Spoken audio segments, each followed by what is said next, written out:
ലോകം വീണ്ടും ഒരു വൻ ശക്തി യുദ്ധത്തിന്റെ നിഴലിൽ ആയിരിക്കുകയാണ്. പശ്ചിമേഷ്യൻ മണ്ണിൽ നിന്ന് ഉയരുന്ന പുകപടലങ്ങൾ കേവലം ഒരു പ്രാദേശിക തർക്കത്തിന്റെ സൂചനയല്ല, മറിച്ച് ആഗോള ക്രമത്തെ തന്നെ മാറ്റിമറിക്കാൻ പോകുന്ന ഒരു വൻ യുദ്ധത്തിന്റെ കാഹളമാണോ എന്ന് നയതന്ത്ര വിദഗ്ധർ ആശങ്കപ്പെടുന്നു. അമേരിക്കൻ പടക്കപ്പലുകൾ പേർഷ്യൻ കടലിടുക്കിലേക്ക് നീങ്ങുമ്പോഴും പ്രത്യാഘാതങ്ങൾ ഭീകരമായിരിക്കുമെന്ന് ഇറാൻ മുന്നറിയിപ്പ് നൽകുമ്പോഴും ലോകരാജ്യങ്ങൾ ഉറ്റുനോക്കുന്നത് ഇന്ത്യ ഉൾപ്പെടെയുള്ള രാജ്യങ്ങളെ ഇത് എപ്രകാരം ബാധിക്കുമെന്നാണ്. സമീപകാല ചരിത്രത്തിലെ ഏറ്റവും നിർണായകമായ ഒരു ഘട്ടത്തിലൂടെയാണ് നിലവിൽ ഈ മേഖല കടന്നുപോകുന്നത്. കേവലം വാക്കുകൾ കൊണ്ടുള്ള പോരാട്ടത്തിനപ്പുറം അത്യാധുനിക ആയുധ ശേഖരങ്ങളും വിമാനവാഹിനി കപ്പലുകളും യുദ്ധക്കളത്തിൽ അണിനിരക്കുന്നത് സ്ഥിതിഗതികളുടെ ഗൗരവം വർദ്ധിപ്പിക്കുന്നു. അമേരിക്കയുടെ നീക്കങ്ങൾ ഇറാനെ ശ്വാസം മുട്ടിക്കുന്ന വിധത്തിലാണ് ക്രമീകരിച്ചിരിക്കുന്നത്. ലോകത്തെ തന്നെ ഏറ്റവും കരുത്തുറ്റ യുദ്ധക്കപ്പലുകളിൽ ഒന്നായ USS എബ്രഹാം ലിങ്കൻ സ്ട്രൈക്ക് ഗ്രൂപ്പിനെ ഇൻഡോ പസഫിക് മേഖലയിൽ നിന്ന് പശ്ചിമേഷ്യയിലേക്ക് തിരിച്ചുവിട്ടതാണ് നിലവിലെ പ്രകോപനത്തിന്റെ പ്രധാന കേന്ദ്രം. ആണവോർജ്ജത്തിൽ പ്രവർത്തിക്കുന്ന അന്തർവാഹിനികളും ലോകത്തെ ഏറ്റവും ആധുനികമായ F-35 സ്റ്റെൽത്ത് യുദ്ധവിമാനങ്ങളും ഉൾക്കൊള്ളുന്ന ഈ കപ്പൽ വ്യൂഹം പേർഷ്യൻ കടലിനോടടുക്കുന്നത് ഇറാന് വലിയ ഭീഷണിയാണ് ഉയർത്തുന്നത്. ഇതിനു പുറമെ ടോമാഹോക്ക് ക്രൂയിസ് മിസൈലുകൾ വഹിക്കുന്ന അർലി ബർക്ക് ക്ലാസ് ഡിസ്ട്രോയറുകളും ഒപ്പമുണ്ടെന്നത് ഇറാൻ തീരത്തേക്ക് ഏത് നിമിഷവും തൊടുക്കാവുന്ന ആക്രമണത്തിന്റെ സൂചന നൽകുന്നു. ഇറാന്റെ ഭാഗത്തു നിന്നുള്ള പ്രതികരണം അങ്ങേയറ്റം രൂക്ഷമാണ്. തങ്ങളെ ആക്രമിക്കാൻ മുതിർന്നാൽ അത് അതിഭീകരമായ തിരിച്ചടിക്കും ഖേദകരമായ അന്ത്യത്തിനും കാരണമാകുമെന്നാണ് ഇറാൻ വിദേശകാര്യ വക്താവ് ഇസ്മായിൽ ബഗായ് വ്യക്തമാക്കിയത്. മുൻകാല യുദ്ധങ്ങളിലെ അനുഭവങ്ങൾ തങ്ങൾക്ക് കരുത്തു പകരുന്നുണ്ടെന്നും പഴയതിനേക്കാൾ സൈനികമായി തങ്ങൾ ശക്തരാണെന്നും ഇറാൻ അവകാശപ്പെടുന്നുണ്ട്. എന്നാൽ കേവലം സൈനിക ശക്തി മാത്രമല്ല ഇറാന്റെ ആത്മവിശ്വാസം. മേഖലയിലെ തന്ത്രപ്രധാനമായ ഭൂമിശാസ്ത്രപരമായ സ്ഥാനവും ഹോർമൂസ് കടലിടുക്കിന് മേലെയുള്ള നിയന്ത്രണവും ഇറാന്റെ പ്രധാന ആയുധങ്ങളാണ്. ലോകത്തെ എണ്ണ വിതരണത്തിന്റെ സിംഹഭാഗവും കടന്നുപോകുന്ന ഈ വഴി തടയാൻ ഇറാൻ തുനിഞ്ഞാൽ അത് ലോക സമ്പദ് വ്യവസ്ഥയെ തന്നെ തകിടം മറിക്കുമെന്ന് അമേരിക്കയ്ക്കും വ്യക്തമായി അറിയാം. അമേരിക്കൻ പ്രസിഡന്റ് ഡൊണാൾഡ് ട്രംപിന്റെ നിലപാടുകൾ ഈ സംഘർഷത്തിന് പുതിയൊരു തലം കൂടി നൽകുന്നുണ്ട്. ഒരു വൻ സൈനിക സന്നാഹത്തെ തങ്ങൾ അയച്ചിട്ടുണ്ടെന്നും എന്ത് സംഭവിക്കുമെന്ന് കാത്തിരുന്ന് കാണണമെന്നുമുള്ള അദ്ദേഹത്തിന്റെ പ്രസ്താവന അന്താരാഷ്ട്ര തലത്തിൽ വലിയ ചർച്ചകൾക്ക് വഴിവെച്ചു. എങ്കിലും സമാധാനത്തിന്റെ ഒരു വാതിൽ അദ്ദേഹം തുറന്നിടുന്നുണ്ട്. ഇറാനിലെ ആഭ്യന്തര പ്രക്ഷോഭകാരികളെ വധശിക്ഷയ്ക്ക് വിധേയമാക്കുന്ന നടപടി നിർത്തിവെച്ചാൽ സൈനിക നീക്കത്തിൽ നിന്ന് പിന്മാറാൻ തയ്യാറാണെന്ന ഒരു സൂചനയും വൈറ്റ് ഹൗസ് നൽകുന്നു.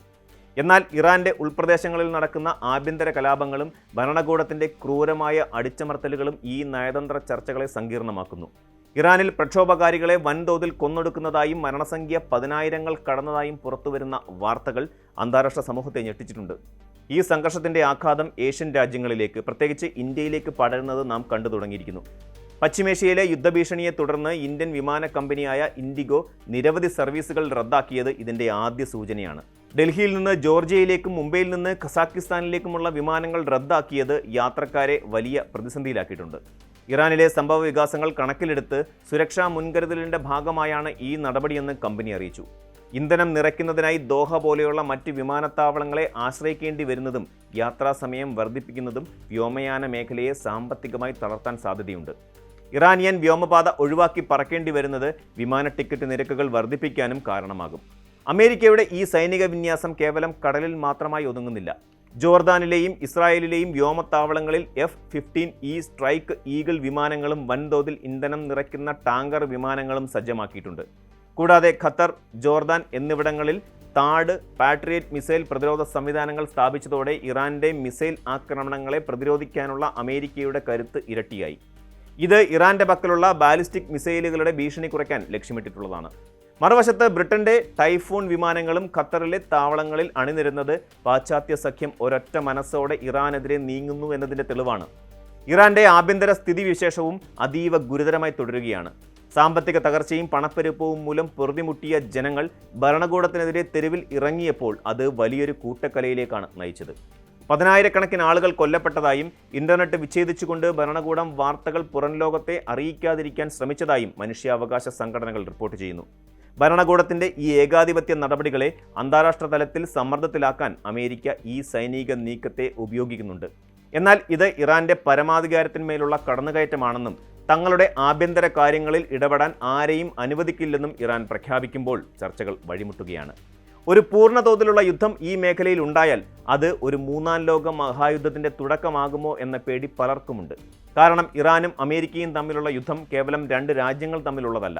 ഇസ്രായേൽ, സൗദി അറേബ്യ തുടങ്ങിയ രാജ്യങ്ങൾ അമേരിക്കയ്ക്കൊപ്പം നിൽക്കുമ്പോൾ റഷ്യയും ചൈനയും ഏതുതരം നിലപാട് സ്വീകരിക്കും എന്നത് നിർണായകമാണ്. ആഗോള വിപണിയിൽ എണ്ണവില കുതിച്ചുയരുന്നതിനും നിത്യോപയോഗ സാധനങ്ങളുടെ വിലക്കയറ്റത്തിനും ഇത് കാരണമാകും.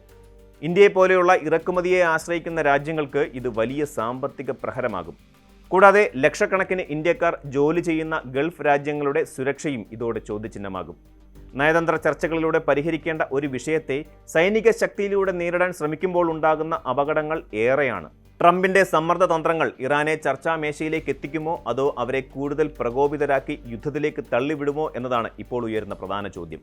ഇറാൻ വിദേശകാര്യമന്ത്രി സയ്യിദ് അബ്ബാസ് അരാഗ്ചി മുന്നറിയിപ്പ് നൽകിയതുപോലെ തങ്ങളെ തകർക്കാൻ ശ്രമിച്ചാൽ അതിനുള്ള പ്രതിഫലം അമേരിക്കയും സഖ്യകക്ഷികളും നൽകേണ്ടി വരും. യുദ്ധം ആർക്കും ഗുണകരമാകില്ലെന്നിരിക്കെ സമാധാനപരമായ ചർച്ചകളിലൂടെ സംഘർഷം ലഘൂകരിക്കാനുള്ള ശ്രമങ്ങളാണ് അന്താരാഷ്ട്ര സമൂഹത്തിന്റെ ഭാഗത്തുനിന്ന് ഉണ്ടാകേണ്ടത്. ഒരു ചെറിയ പിഴവ് പോലും വലിയൊരു ദുരന്തത്തിന് കാരണമായേക്കാവുന്ന ഈ സാഹചര്യത്തിൽ ലോകം അതീവ ജാഗ്രതയോടെ കാത്തിരിക്കുകയാണ്. യുദ്ധം ഒഴിവാക്കപ്പെടണമെങ്കിൽ രണ്ടു പക്ഷത്തു നിന്നും വിട്ടുവീഴ്ചകൾ ആവശ്യമാണ്. ഇറാൻ തങ്ങളുടെ ആണവ പദ്ധതികളും മനുഷ്യാവകാശ ലംഘനങ്ങളിലും അയവ് വരുത്തേണ്ടതുണ്ട്.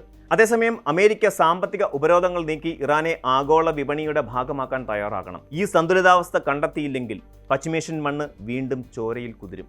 ആധുനിക യുദ്ധവിമാനങ്ങളും മിസൈലുകളും സംസാരിക്കാൻ തുടങ്ങിയാൽ പിന്നെ വാക്കുകൾക്ക് അവിടെ പ്രസക്തിയില്ലാതാകും. സമാധാനത്തിൻ്റെ അവസാന കണികയും വറ്റുന്നതിന് മുമ്പ് ലോക നേതാക്കൾ ഉണർന്ന് പ്രവർത്തിക്കുമെന്ന് നമുക്ക് പ്രതീക്ഷിക്കാം. കൂടുതൽ വാർത്തകൾക്ക് news 18 Keralam YouTube channel subscribe ചെയ്യുക.